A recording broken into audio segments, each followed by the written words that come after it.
Praise lord. ప్రభునందు ప్రియమైన సోదర సోదరులందరికీ నా హృదయపూర్వక వందనాలు తెలియజేస్తున్నాను. మీరందరూ బాగున్నారా? మీరందరూ బాగుండాలని నా నిజమైన ప్రార్థనని జ్ఞాపకం చేసుకుంటున్నాను. మీ యొక్క ప్రార్థన విన్నపంలోను కామెంట్ రూపంలో తెలియజేయగలరు. మీ కొరకు నేను అనుదినం ప్రార్థిస్తాను.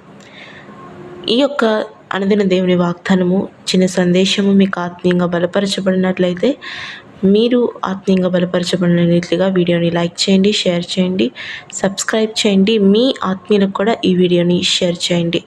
మిమ్మలను మీ కుటుంబాన్ని దేవుడు దీవించును గాక. ఆమేన్. Praise Lord. ఈరోజు నీ కొరకు దేవుని వాగ్దానం కీర్తన గ్రంథము 147వ అధ్యాయము 14వ వచనం చదువుతున్నాను. నీ సరిహద్దులలో సమాధానము కలుగజేయవాడు ఆయనే, మంచి గోధుమలతో తృప్తిపరచువాడు ఆయనే. ఆమె. ప్రియ సోదరి, ప్రియ సోదరుడా, దేవుడు ఈరోజు గొప్ప వాగ్దానంతో మనతో మాట్లాడుతున్నాడు. అదేమిటనగా మనల్ని ఆయన మన సరిహద్దుల్లో ఆయన సమాధానం కలుగజేస్తాడంట. ఇంకా మనల్ని మంచి గోధుమలతో తృప్తిపరుస్తాడంట. నిన్ను మంచి గోధుమలతో నిన్ను తృప్తిపరుస్తానని ఇక్కడ దేవుని వాక్యం సెలవిస్తుంది. అవును, ఇక్కడ మనము ఆయనే అనే పదం చూస్తాం. అవును, ఆయనే మన జీవితంలో సమాధానం కలుగజేస్తాడు. మన జీవితంలో మనకు కావాల్సిన ఈవులను అనుగ్రహిస్తాడు, మనల్ని తృప్తిపరుస్తాడు. ఆమె. ప్రియ సోదరి, ప్రియ సోదరా, ఈరోజు మొదటిగా ఇక్కడ సమాధానం అని ఎందుకు రాయబడింది?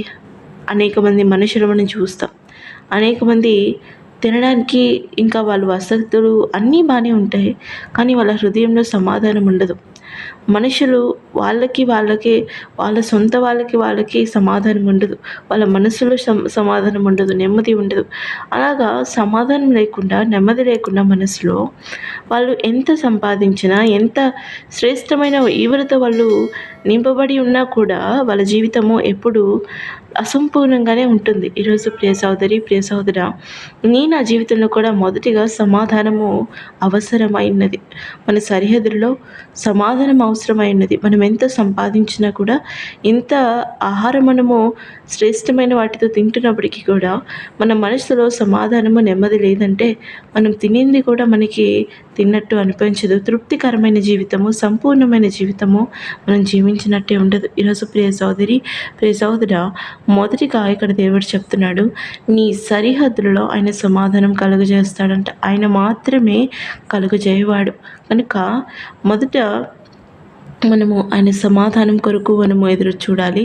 రెండవదిగా ఆయనే మంచి గోధుమలతో నేను తృప్తిపరుస్తా అంటున్నాడు. అవును, తృప్తిపరచువాడు ఆయనే. ఇక్కడ దేవుని వాక్యం సెలవిస్తుంది.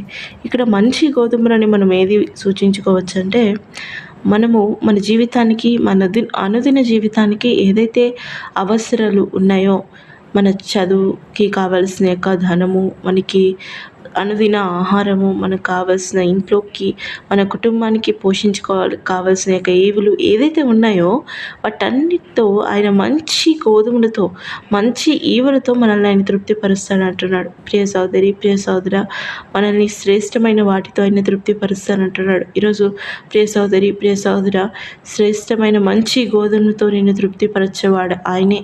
నీకు సరిహద్దులో సమాధానం కలుగజేయవాడు ఆయనే. నువ్వు బాధపడుతున్నావా? నా జీవితంలో సమాధానం లేక ఎవరు నాతో సమాధానం కలిగి ఉండట్లేదు, నా మనసులో సమాధానం లేదు, నా ఇంట్లో నేను తృప్తికరమైన జీవితాన్ని నేను జీవించలేకపోతున్నాను అని బాధపడుతున్నావా? దేవుడు ఈరోజు నీతో మాట్లాడుతున్నాడు.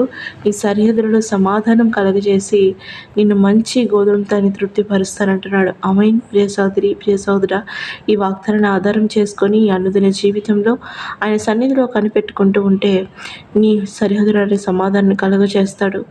నిన్ను, నీ కుటుంబాన్ని మంచి గోధుమలతో ఆయనే తృప్తిపరుస్తాడు. ఆమేన్. ప్రియ సోదరి, ప్రియ సోదరా, కనుక ఆయన మీదే ఆధారపడు, ఆయన కొరకు కనిపెట్టు. ఆయన కృప కొరకు కనిపెట్టినప్పుడు నీ జీవితంలో ఈ వాగ్దానం నెరవేర్చబడుతుంది. ఆమేన్. మనందరి జీవితంలో ఇచ్చిన వాగ్దానం నెరవేర్చబడునుగాక. ఆమేన్. స్తోత్రం తండ్రి, మహాపరిశుద్ధానికి వేలాది స్తోత్రం చెల్లించుకుంటున్నాం. అయ్యా, సమాధానము మా సరిహద్దులో కలుగజేస్తారని వాగ్దానం చేశారు. శ్రేష్టమైన మంచి గోధుమలతో మమ్మల్ని అయా తృప్తిపరుస్తారని చెప్పిన వాగ్దానాన్ని బట్టి వందనాలు. అయ్యా మీరే మాకు ఆధారము, మీరే మాకు ఆశ్రయము. అయ్యా ఎంత ఉన్నప్పటికీ, ఎంత సంపాదించినప్పటికీ మా హృదయంలో సమాధానం, నెమ్మది లేకపోతే అది ఎంత వ్యర్థమే నా తండ్రి. అయ్యా మొదటిగా మా జీవితంలో మా సరిహద్దులలో మీరు సమాధానం కలుగు చేసి ఆ తర్వాత మంచి గోధుమలతో మీరు మమ్మల్ని తృప్తిపరుస్తారని చెప్పిన మాటను బట్టి వేలాది స్తోత్రములు. బిడ్డలకి ఏదైతే వాగ్దానం మీరు చేసి ఉన్నారో అవన్నీ అయా దాన్ని ఆధారం చేసుకొని వాళ్ళకి ఆత్మీయ జీవితం వాళ్ళు కొనసాగించడానికి కృపను చూపించండి. విశ్వాసంతో నీ మీద ఆధారపడి నీ కృప కొరకు కనిపెట్టేవారుగా బిడ్డలు మీరు దీవించండి. వాళ్ళ విశ్వాసాన్ని పెంపొందించండి. అయా ప్రతి విషయంలో నీ మీద ఆధారపడి గొప్ప ఆశీర్వాదాలు పొందుకునే కృపను దయచేయమని యేసు నామములో ప్రార్థించి వేడుకొంచున్నాము నా తండ్రి. ఆమేన్.